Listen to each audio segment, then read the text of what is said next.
How you doing, good people? This is Dave Ben Animal. Okay, so I've talked about the unofficial third title in this series, and I talked about the first title in this series, but I haven't talked about the second and most challenging title in this series yet. Correcting that today. It's a run and gun action game.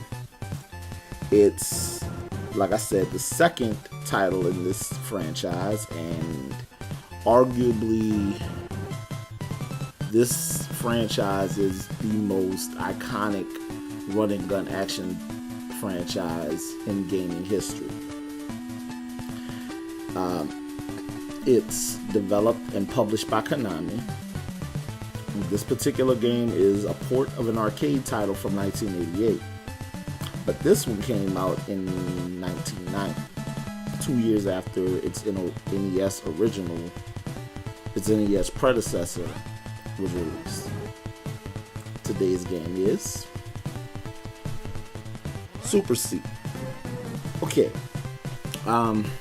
Super C pretty much picks up after the events of the first Contra title, and Riser and Bean, or Mad Dog and Scorpion, if depending on whether or not you want to go with the NES story arc or the arcade story arc, are once again charged with storming some island base and taking out the Red Falcon's alien army.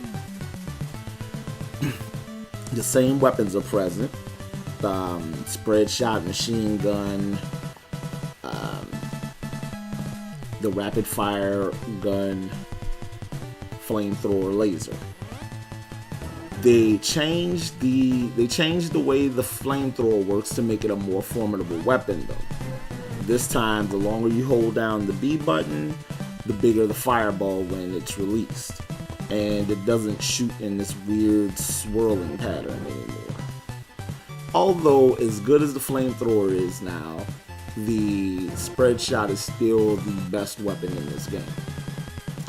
The game's broken up into 8 levels again, but unlike the first title where the base levels are these over-the-shoulder maze-type situations, in Super C they're overhead stages, which is pretty cool. I actually enjoy that this feels like a bit of a nod to Akari Warriors, which was the big run and gun action series for SNK.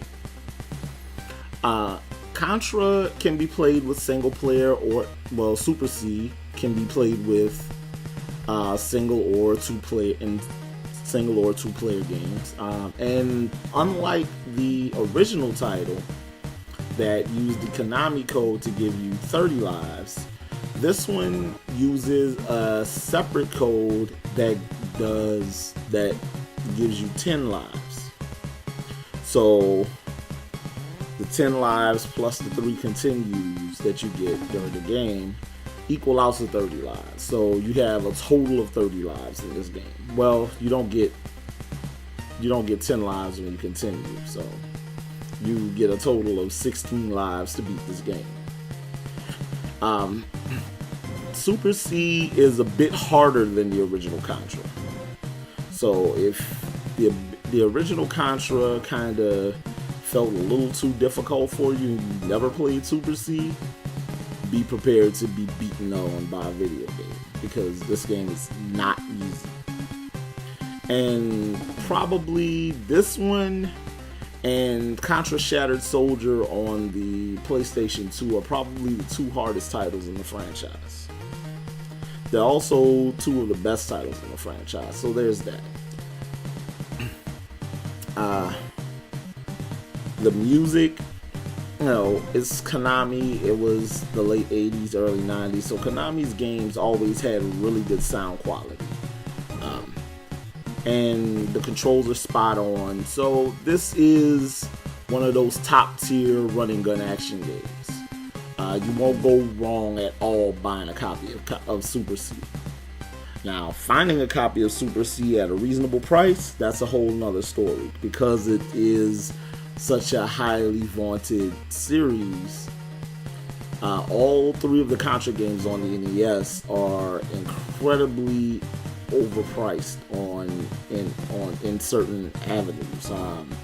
I know, for example, copies of Contra and Super C regularly go for about $20 each on eBay.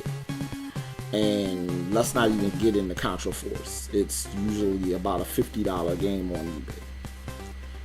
So, just be prepared to bargain hunt and hunt hard if you're looking for a copy of Super C on the NES. But it's totally worth it because it's an amazing action game. This has been the 8-Bit Animal, and I'll catch you beautiful people tomorrow.